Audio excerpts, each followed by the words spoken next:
अमावस्या के दिन आपको लगता है कि हमारे पूर्वजों का उद्धार नहीं हुआ, हमारे पूर्वजों का कल्याण नहीं हुआ, कहीं अधोगति में कोई चला गया है, उसका बस एक बार, रोज नहीं जरूरत है, प्रतिदिन जरूरत ही नहीं,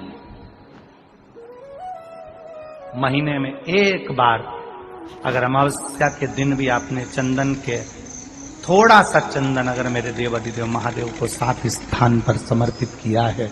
अशोक यहाँ पर वर्णन कर रही है, मैना, धन्य और कला की कथा कर रही है। तीनों ने सनकादि ऋषियों से मांगा। चंदन भगवान को अति प्रिय होता है और चंदन ही एक ऐसा होता है जो पितरों को भी प्रिय होता है, जिसका स्पर्श मात्र लगने से पूर्वजों का कल्याण हो जाता है।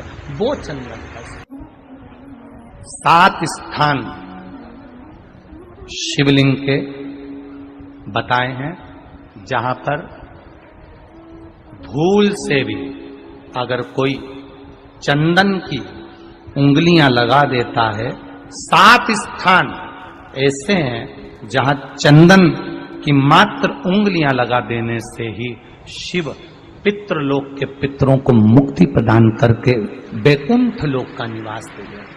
7 स्थान।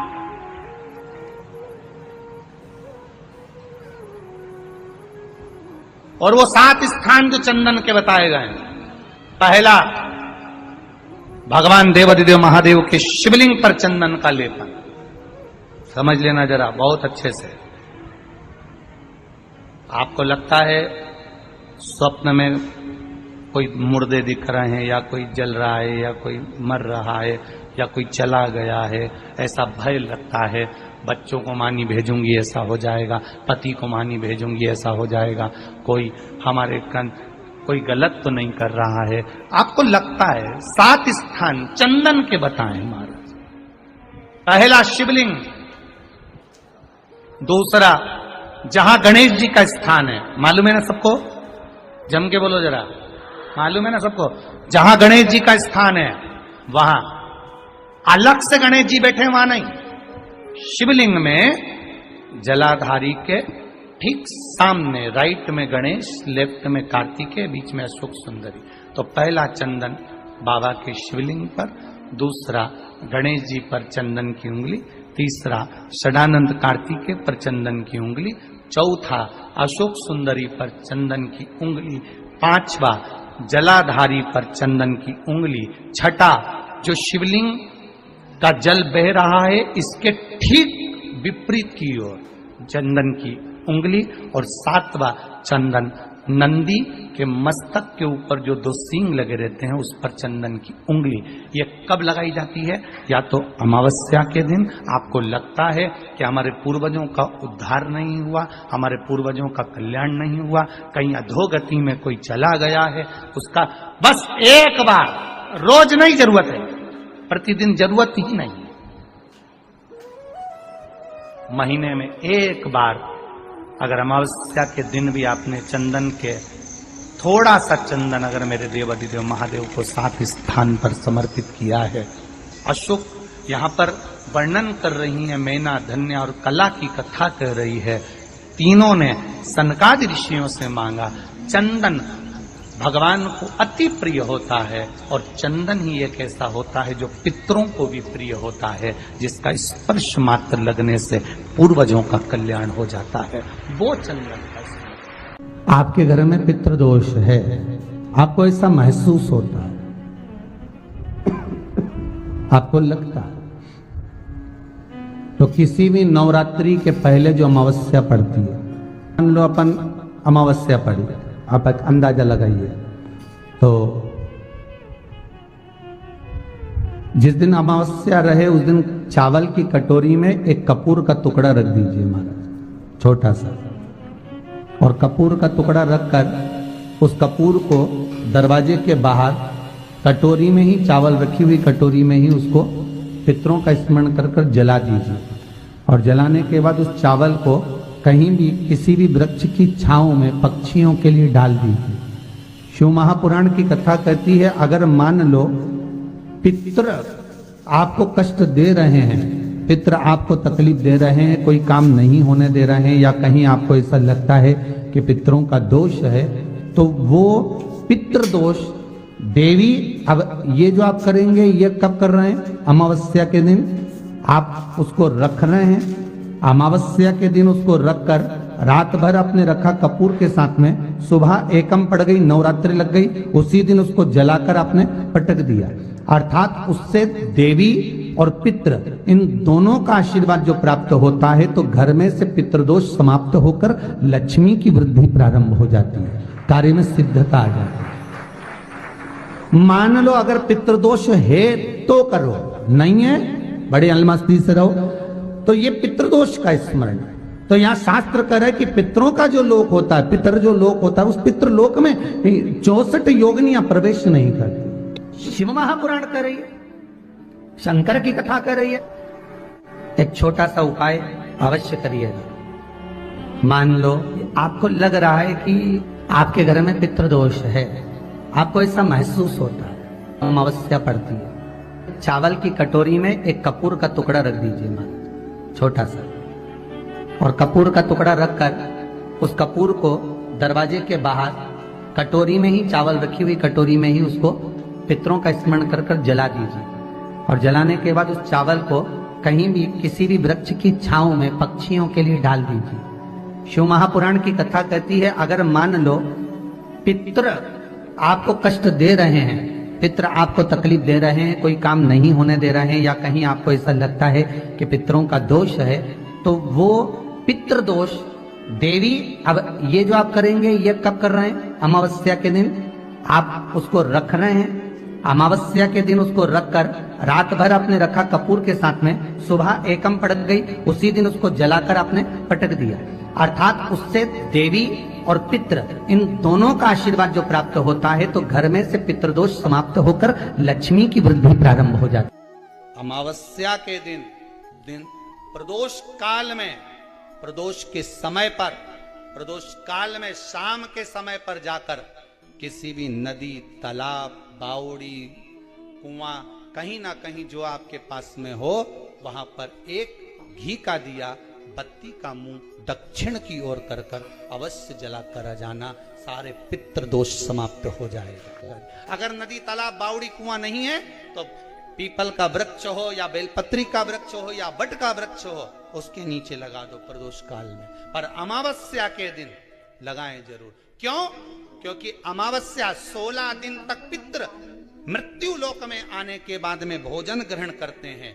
अमावस्या के दिन पितृ शाम के समय प्रदोष काल में शंकर भगवान का नाम जाप कर कर नदी, तालाब, बावड़ी पर पानी पीने जाते हैं। वहां से जल का आचमन कर कर पितृ अपने लोक को चले जाते हैं प्रदोष काल के समय पर। इसलिए प्रदोष काल में जलाशय के पास में बावड़ी, कुआं, नदी, तालाब के किनारे पर दिया लगाया जाता है दक्षिण की ओर मुख कर कर बत्ती का, तो पितृ आशीर्वाद देते हुए जाते हैं कि फलो फूलो, आगे बढ़ो, उन्नति करो, तरक्की करो। ये पितरों का आशीर्वाद रहता है, पितरों का वर रहता है। आप देंगे, कुछ करा ना करा, फिर अमावस्या के दिन उस दिन दिया दक्षिण की ओर बाती का मुख कर कर। 7 स्थान ऐसे हैं जहां चंदन की मात्र उंगलियां लगा देने से ही शिव पितृलोक के पितरों को मुक्ति प्रदान करके बैकुंठ लोक का निवास दे रहे हैं। 7 स्थान, और वो 7 स्थान जो चंदन के बताए गए हैं। पहला, भगवान देवाधिदेव महादेव के शिवलिंग पर चंदन का लेपन। समझ लेना जरा बहुत अच्छे से। आपको लगता है स्वप्न में कोई मुर्दे दिख रहे हैं, या कोई जल रहा है, या कोई मर रहा है, या कोई चला गया है, ऐसा भय लगता है, बच्चों को मानी भेजूंगी ऐसा हो जाएगा। जिनके यहाँ पितृदोष होता है, काल सर्प दोष होता है, वास्तु दोष होता है, उनको ज्यादा कुछ नहीं करना होना। महाराज एक बेल का फल लीजिए, उसके अंदर का जो गुर्दा होता है, अंदर का जो भाग होता है, उसको निकाल लीजिए, और उस बेल के फल में आटा सेक कर उसमें शक्कर मिलाकर उसको उसके अंदर भरिए।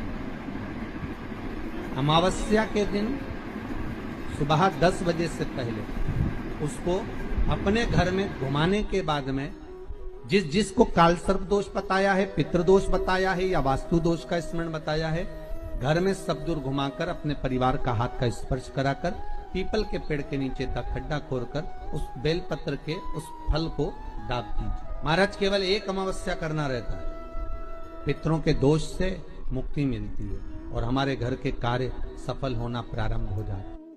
पति को मानी भेजूंगी ऐसा हो जाएगा, कोई हमारे कोई गलत तो नहीं कर रहा है। आपको लगता है 7 स्थान चंदन के बताएं, बाबा के शिवलिंग पर, दूसरा गणेश जी पर चंदन की उंगली, तीसरा षडानंद कार्तिकेय पर चंदन की उंगली, चौथा अशोक सुंदरी पर चंदन की उंगली, पांचवा जलाधारी पर चंदन की उंगली, छठा जो शिवलिंग का जल बह रहा है इसके ठीक विपरीत की ओर चंदन की उंगली, और सातवां चंदन नंदी के मस्तक के ऊपर जो 2 सींग लगे रहते हैं उस पर चंदन की उंगली। ये कब लगाई जाती है? या तो अमावस्या के दिन आपको लगता है कि हमारे पूर्वजों का उद्धार नहीं हुआ, हमारे पूर्वजों का कल्याण नहीं हुआ, कहीं अधोगति में कोई चला गया है, उसका बस एक बार, रोज नहीं जरूरत है, 4 दिन दुकान अच्छी चले, बाकी के समय बैठना पड़े, समझ लेना पितृदोष। घर में बच्चे चिड़चिड़े हो जाए, गलत संगति में डूब जाए, समझ लो चिड़चिड़ हो रहे हैं, पितृदोष। घर के बच्चे माता पिता का आदर ना करें, सम्मान ना करें, तेज आवाज में बात करें, समझ लो पितृदोष। पितृदोष मालूम पड़े। और इतने से भी अगर आप नहीं समझ सकते, परिवार का कोई एक व्यक्ति जब जब भोजन करने बैठे तब तब उसकी थाली में बाल आए, भले वो होटल में खाए तो भी बाल आ जाए, वो कहीं खाना खा रहा है तो बाल आ जाए। 8-15 दिन में, 4 दिन में, 3 दिन में, 2 दिन में, 6 दिन में आपकी थाली के भोजन में अगर बाल निकल रहा है, केश निकल रहा है, समझ लेना कि पितृ आपसे कुछ मांग रहे हैं, पितृ आपसे कुछ चाहते हैं। महाराज एक बेल का फल लीजिए। क्या लेना है? बेल का फल, बेलपत्री का जो फल होता है उसको ले लो, उसके अंदर का जो गुर्दा होता है, अंदर का जो भाग होता है उसको निकाल लीजिए, और उस बेल के फल में आटा सेक कर उसमें शक्कर मिलाकर उसको के अंदर भर लीजिए। अमावस्या के दिन सुबह 10 बजे से पहले उस बेल फल में जिसमें तुमने पंजेरी भरी है, आटा सेक कर भरा है शक्कर के साथ में, उसको अपने घर में घुमाने के बाद में जिसको कालसर्प दोष बताया है, पितृदोष बताया है या वास्तु दोष का स्मरण बताया है, घर में सब दूर घुमाकर अपने परिवार का हाथ का स्पर्श कराकर पीपल के पेड़ के नीचे का खड्डा खोदकर उस बेलपत्र के उस फल को दाब दीजिए। महाराज केवल एक अमावस्या करना रहता है, पितरों के दोष से मुक्ति मिलती है और हमारे घर के कार्य सफल होना प्रारंभ हो जाते हैं। कार्य की सफलता होती है, कार्य में सफलता प्राप्त होने लगती है। हम तो कई बार कहते हैं महाराज जी, अगर ऐसा लगे किसी औषधि को आप ले रहे हैं, मालूम पड़े कि औषधि आपको लग नहीं रही है, शिव महापुराण की कथा करिए, मान लो औषधि आपको नहीं लग रही, आपने औषधि बहुत दिनों से ले रहे हो, कोई दवाई, मान लो आप किसी भी दवाई को ग्रहण कर रहे हैं और वो औषधि लगी नहीं रही है, वो शरीर को लगी नहीं पा रही और आप ठीक ही नहीं हो पा रहे, 15 दिन हो गए, 8 दिन हो गए, बताओ, उतना की उतना ही कैटरीना है, उतना ही उतना अपना भरा हुआ, वही की वही लीवर, वही की वही किडनी, वही की वही स्मरण, सभी कुछ वही वही है, उतना की उतना ही। बीपी भी ऊंचा नीचा चल रहा है पर लेवल में नहीं आ रहा, शुगर भी लेवल में नहीं आ रही, तो प्रयास करा करो महाराज, बेलपत्री के फल का जो गुर्दा है, अंदर का जो भाग है फल का, उसको पानी में गला लीजिए और प्रदोष कम से कम प्रदोष नहीं हो और बीमारी जरा दवाई लगी नहीं रही हो तो बिना प्रदोष के भी कर सकते हो, उसको पानी में गलाइए, आधा घंटा पानी में, जैसे आपको सुबह मंदिर जाना है 10 बजे, तो सुबह स्नान कर कम से कम 6:30-7 बजे उसको पानी में गला दीजिए और उस बेले के फल का गुर्दा से गला हुआ पानी शिव जी को ले जाकर समर्पित कर दीजिए। महाराज उस पानी में से थोड़ा सा 1 चम्मच पानी शिव जी पे चढ़ा हुआ लेकर आ जाइए। उस पानी को जो बीमार व्यक्ति है उसको औषधि देने से पहले मात्र आधी चम्मच से भी आधा चम्मच उसको दे दीजिए। भगवान शंकर का श्री शिवाय नमस्तुभ्यम का जाप कर उस पानी को देने के बाद अगर आप औषधि देंगे तो ये पक्का है कि औषधि अपना कार्य करना प्रारंभ कर देगी और वो स्वस्थ होना प्रारंभ हो जाएगी, वो स्वस्थ हो। श्री शिवाय नमस्तुभ्यम, जैसा गुरुजी ने बताया अमावस्या तिथि को वो उपाय अवश्य करें। हर हर महादेव।